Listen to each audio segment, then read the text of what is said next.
Good morning ನನ್ನ ಸ್ನೇಹಿತರಿಗೆ, ನನ್ನ ಬಂಧುಗಳಿಗೆ, ನನ್ನ ಸಹೋದರರಿಗೆ. ನಾನು ನಿಮ್ಮ ರಾಕೇಶ್. ಇವತ್ತೊಂದು ಹೊಸ ಟಾಪಿಕ್ ಕನ್ನಡದಲ್ಲಿ ನಿಮಗೋಸ್ಕರ. ನಾವು ಚಿಕ್ಕ ವಯಸ್ಸಿಂದ ಯಾವಾಗಲೂ ಕೇಳ್ತಿರೋದೇನೆಂದರೆ, ತುಂಬ ಹಣ ಇದ್ದರೆ ನಾವು ತಪ್ಪು ಕೆಲಸಗಳಲ್ಲಿ ತಪ್ಪು ದಾರಿ ಹಿಡಿಯೋ ಅವಕಾಶಗಳು ಜಾಸ್ತಿ ಇರುತ್ತೆ ಅಂತ. ಅಥವಾ ನಾವು ಶ್ರೀಮಂತರಾದಾಗ ನಮ್ಮ ಮಕ್ಕಳು ಅದೇ ತಪ್ಪು ದಾರಿಗಳು, ತಪ್ಪು ಕೆಲಸಗಳು ಮಾತ್ರ ಮಾಡ್ತಿರ್ತಾರೆ ಅಂತ ಒಂದು ಅಪೋಹೆ ಇರುತ್ತೆ. ನಾವು ಟೆಲಿವಿಷನಲ್ಲಿ ಸೀರಿಯಲ್ಗಳಲ್ಲಿ ನೋಡ್ಬೋದು ಅಥವಾ ಸಿನಿಮಾಗಳಲ್ಲಿ ನೋಡ್ಬೋದು. ಈ ರೀತಿ ವಾಕ್ಯಗಳು ತುಂಬ ಪ್ರಚರಣೆಯಲ್ಲಿದೆ. ನಮ್ಮ ಹಿರಿಯರು, ನಮ್ಮ ಸ್ನೇಹಿತರು, ನಮ್ಮ ಬಂಧುಗಳು ಕೂಡ ಈ ರೀತಿ ಒಂದು ಮಾತುಗಳು ಹೇಳ್ತಾ ಇರ್ತಾರೆ. ಇದಕ್ಕೊಂದು ಉದಾಹರಣೆ ನೋಡಿದ್ರೆ, ತುಂಬ ಹಳೆಯ ಉದಾಹರಣೆ ತಗೊಳ್ಳೋಣ. ಈ ವಿಶ್ವದಲ್ಲಿ ಅತ್ಯಂತ ಹಣ ಇರುವಂಥ, ಆಸ್ತಿ ಪಾಸ್ತಿಗಳಿರುವಂಥ, ಶ್ರೀಮಂತಿಕೆ ಇರುವಂಥ ದೇವರು ನೋಡಿದ್ರೆ ತಾಯಿ ಮಹಾಲಕ್ಷ್ಮಿ. ಅವರ ಸಹೋದರರಾದ ಕುಬೇರ ಟ್ರೆಷರರ್ ಅಂತ ಹೇಳ್ಬೋದು. ಅವರ ತುಂಬ ಶ್ರೀಮಂತಿಕೆ ಅವ್ರದ್ದು. ಅಂತಹ ಕುಬೇರನಿಗೆ 2 ಜನ ಮಕ್ಕಳು. ಒಬ್ಬರು ನಲಕುಬೇರ ಅಂತ, ಇನ್ನೊಬ್ಬರು ಮಣಿಗ್ರೀವ ಅಂತ. ಈ ನಲಕುಬೇರ ಮಣಿಗ್ರೀವ ಇಬ್ಬರು ಬೆಳಿಗ್ಗೆ ಎದ್ದಾಗಿಂದ ರಾತ್ರಿ ಮಲಗೋವರೆಗೂ ಅವ್ರು ಮಾಡೋವಂಥ ಕೆಲಸಗಳು ಏನು ಅಂತಂದರೆ, ಚೆನ್ನಾಗಿ ಕುಡಿಯೋದು, ಎಂಟರ್ಟೈನ್ಮೆಂಟ್ ಆ್ಯಂಡ್ ಮಹಿಳೆಯರು. ಈ ರೀತಿ ಒಂದು ದಿವಸ ಅವರು ಎಲ್ಲೋ ಒಂದು ಸಣ್ಣ ಸರೋವರದಲ್ಲಿ ಈ ನಲಕುಬೇರ ಮತ್ತು ಮಣಿಗ್ರೀವ ಮಹಿಳೆಯರ ಜೊತೆ ಆಟ ಆಡ್ತಾ ಇರ್ತಾರೆ. ವಿವಸ್ತ್ರರಾಗಿ ಚೆನ್ನಾಗಿ ಕುಡಿದು ಅವರು ಯಾವುದೇ ರೀತಿ ಅವರ ಮೈ ಮೇಲೆ ಪ್ರಜ್ಞೆ ಇಲ್ಲದಂತೆ ಕುಣಿದಾಡುತ್ತಿರ್ತಾರೆ. ಆವಾಗ ನಾರದ ಮಹರ್ಷಿಗಳು ಆ ದಾರಿಯಲ್ಲಿ ಬರ್ತಾರೆ. ನಾರದ ಮಹರ್ಷಿಗಳನ್ನ ನೋಡಿದ ತಕ್ಷಣ ಮಹಿಳೆಯರು ನಾಚಿಕೆಯಿಂದ ಹೋಗ್ತಾರೆ. ಅಲ್ಲಿಂದ ಅವ್ರಿಗೆ ಕೈ ಮುಗಿದು ಕ್ಷಮಿಸಿ ಅಂತ ಹೇಳಿಬಿಟ್ಟು ಹೋಗ್ಬಿಡ್ತಾರೆ. ಆದರೆ ಈ ನಲಕುಬೇರ ಮತ್ತು ಮಣಿಗ್ರೀವರಿಗೆ ಇಬ್ಬರಿಗೂ ಆ ಸ್ಮರಣೆ ಅನ್ನೋದೇ ಇರೋದಿಲ್ಲ. ಒಂದು ಮಹರ್ಷಿಗಳನ್ನ ನೋಡ್ತಿದ್ವಿ ಅನ್ನೋ ಒಂದು ಭಯ ಭಕ್ತಿ ಏನೂ ಇಲ್ದಿರ ಅವ್ರ ಹತ್ರ ಅಸಹ್ಯವಾಗಿ ಬಿಹೇವ್ ಮಾಡ್ತಾರೆ. ಆವಾಗ ನಾರದ ಮಹರ್ಷಿಗಳು ಅವ್ರಿಗೊಂದು ಶಾಪ ಕೂಡ ಕೊಡ್ತಾರೆ. ನೀವಿಬ್ಬರು ಅರ್ಜುನ ಮರಗಳಾಗಿ 100 ವರ್ಷಗಳ ಕಾಲ ಹೀಗೆ ಇರಬೇಕು ಅಂತ ಹೇಳ್ಬಿಟ್ಟು. ಅದಾದಮೇಲೆ ಕೃಷ್ಣರ ಜನ್ಮ ತಾಳಿ ಅವರು ಇವರಿಗೆ ಶಾಪ ವಿಮೋಚನೆ ಕೊಡ್ತಾರೆ. ಈ ಕಥೆಯಲ್ಲಿ ನಾವು ನೋಡಿದ್ರೆ, ನಾರದ ಮಹರ್ಷಿಗಳು ಅವ್ರಿಗೆ ಶಾಪ ಕೊಟ್ಟಿದ್ದು, ನೀವು ಯಾವುದೇ ಒಂದು ಚಲನೆ ಇಲ್ಲದಂತೆ ಒಂದು ಮರಗಳಾಗಿ ಅಂತ ಹೇಳ್ಬಿಟ್ಟು.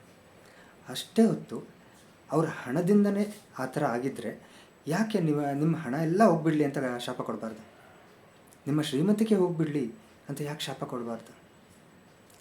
ಯಾಕಂದರೆ ಶ್ರೀಮಂತಿಕೆಯಿಂದ ಮಾತ್ರ ಬರುವಂಥ ದುರ್ಗುಣಗಳೆಲ್ಲ ಸ್ನೇಹಿತರೆ ಇದು. ಈ ದುರ್ಗುಣಗಳು ಯಾರಿಗಾದರೂ ಬರ್ಬೋದು. ಮೋಸ್ಟ್ ಇಂಪಾರ್ಟೆಂಟಾಗಿ ಈ ದುರ್ಗುಣಗಳು ಏನು ಅಂತ ನೋಡಿದ್ರೆ,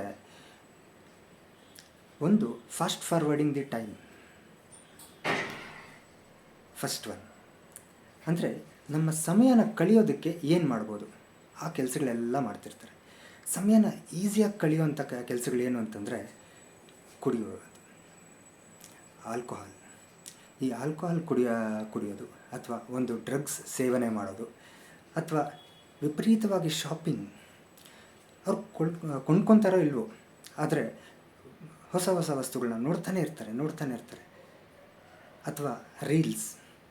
ಇವತ್ತು ಸೋಷಿಯಲ್ ಮೀಡಿಯಾದಲ್ಲಿ ರೀಲ್ಸ್ ಅನ್ನೋದು ತುಂಬ ಕಾಮನಾಗಿ ಕಾಣಿಸ್ತಿದೆ. ಈ reels 2 hours 3 hours 4 hours 5 hours reels ನೋಡ್ತಾ ಇರ್ತಾರೆ. ಅಥವಾ ಅತಿ ನಿದ್ರೆ. ನಾವು ನಿದ್ರೆಯಲ್ಲಿದ್ದಾಗ ಎಷ್ಟು ಸಮಯ ಆಗುತ್ತೆ ಅಂತ ಗೊತ್ತಾಗೋದಿಲ್ಲ. ದಿನಕ್ಕೆ 14 hours 15 hours 18 hours ಮಲಗುವಂಥವರು ಇದ್ದಾರೆ. ಸೊ ಇದನ್ನು ಫಾಸ್ಟ್ ಫಾರ್ವರ್ಡಿಂಗ್ ಆಫ್ ಟೈಮ್ ಅಂತ ಹೇಳ್ತಾರೆ. Second, sex. ಅದ್ರ ಬಗ್ಗೆ ತುಂಬ ವಿಚಾರ ಮಾಡೋ ಅವಶ್ಯಕತೆ ಇಲ್ಲ, ಎಲ್ರಿಗೂ ಗೊತ್ತಿರೋದೆ. Third, gambling. ಈ ಗ್ಯಾಂಬ್ಲಿಂಗ್ ಅಂದರೆ ಸಿಂಪಲ್ಲಾಗಿ ಹೇಳಬೇಕಂದ್ರೆ, ಹಣದಿಂದ ಹಣ ಸಂಪಾದಿಸೋದು. ಆ ಹಣ ಈ ಕಡೆ ಆ ಕಡೆ ಸುತ್ತುವಾಗ ಯಾವುದೇ ರೀತಿ ಒಂದು ವ್ಯಾಲ್ಯೂಸ್ ಅಥವಾ ಒಂದು ಗೂಡ್ಸ್ ಅನ್ನೋದು ಟ್ರಾನ್ಸ್ಫರ್ ಆಗೋದಿಲ್ಲ. ಸೊ ಇಂಗ್ಲೀಷಲ್ಲಿ ಹೇಳಬೇಕಂದ್ರೆ ಸಿಂಪಲ್ಲಾಗಿ, earning money with no transfer of goods or values. That is gambling. ಅದರಲ್ಲಿ ನೀವು ಏನೇನು ಹಾಕ್ಕೊತೀರ ಎಲ್ಲ ಹಾಕೊಳ್ಳೋ ಅಂತ. Last one, animal killing. Animal killing ಅಂದರೆ ಒಂದು ಜೀವ ಹಿಂಸೆ ಮಾಡೋದು ಅಂತ ಹೇಳ್ತೀವಿ, ಅಂದರೆ ಸಾಯಿಸೋದು.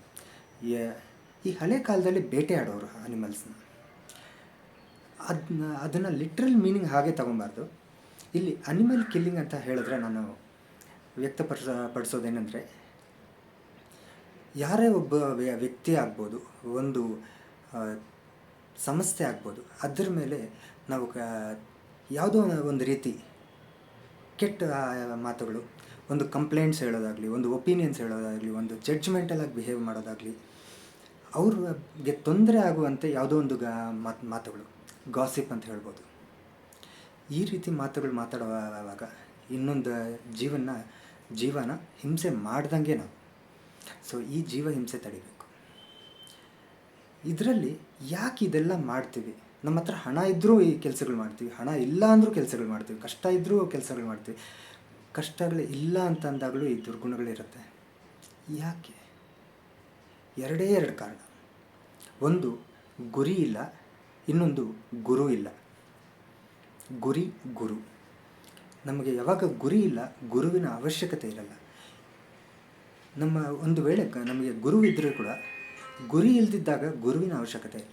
ಇವೆರಡೂ ಒಂದಕ್ಕೊಂದು ಅವಶ್ಯಕತೆ ಇಲ್ದಿರ ಯಾವುದೂ ಇರೋದಿಲ್ಲ. ಯಾವಾಗ ನಮಗೊಂದು ಗುರಿ ಇರುತ್ತೆ, ಒಂದು ದೃಢ ಸಂಕಲ್ಪ ಇರುತ್ತೆ, ಒಂದು ಡಿಸೈರ್ಸ್ ಇರುತ್ತೆ, ಆವಾಗ ಗುರು ಕೂಡ ನಾವು ಕಂಡುಕೊತೀವಿ. ಆ ಗುರುವಿನ ಜೊತೆ ಆ ಗುರಿ ತಲುಪೋದಕ್ಕೆ ನಾವು ಮಾಡೋ ಪ್ರಯತ್ನಗಳನ್ನು ಆ್ಯಟಿಟ್ಯೂಡ್ ಅಂತ ಹೇಳ್ತೀವಿ, ಮೈಂಡ್ಸೆಟ್ ಅಂತ ಹೇಳ್ತೀವಿ. ಅಂದರೆ ಪಾಸಿಟಿವ್ ಮೈಂಡ್ಸೆಟ್, ಪಾಸಿಟಿವ್ ಆ್ಯಟಿಟ್ಯೂಡ್. ಇದು ಯಾವಾಗ ಇರೋದಿಲ್ಲ, ಈ 4 ದುರ್ಗುಣಗಳು ನಮ್ಮನ್ನ ಬಿಡೋದಿಲ್ಲ. ನಾವು ಶ್ರೀಮಂತರಾಗ್ಬೋದು, ದೇವರಾಗ್ಬೋದು, ಮಾನವರಾಗ್ಬೋದು, ಬಡವರಾಗ್ಬೋದು. ನಿಮ್ಮ ಕಮೆಂಟ್ಸ್ನ ದಯವಿಟ್ಟು ನನಗೆ ತಿಳಿಸ್ಕೊಡಿ. ಸೊ ದಟ್ ನಾನು ನೆಕ್ಸ್ಟ್ ಮಾಡುವಂಥ ವೀಡಿಯೋಸಲ್ಲಿ ಯಾರನ್ನೂ ತೊಂದರೆ ಮಾಡ್ತೀರ, ಯಾರಿಗೂ ಕೋಪ ಬರೆಸ್ತೀರ, ಒಂದು ಒಳ್ಳೆಯ ವಿಷಯ, ಒಂದು ಒಳ್ಳೆಯ ಮಾತುಗಳು ಹೇಳೋದಕ್ಕೆ ಪ್ರಯತ್ನ ಮಾಡ್ತೀನಿ. Thank you.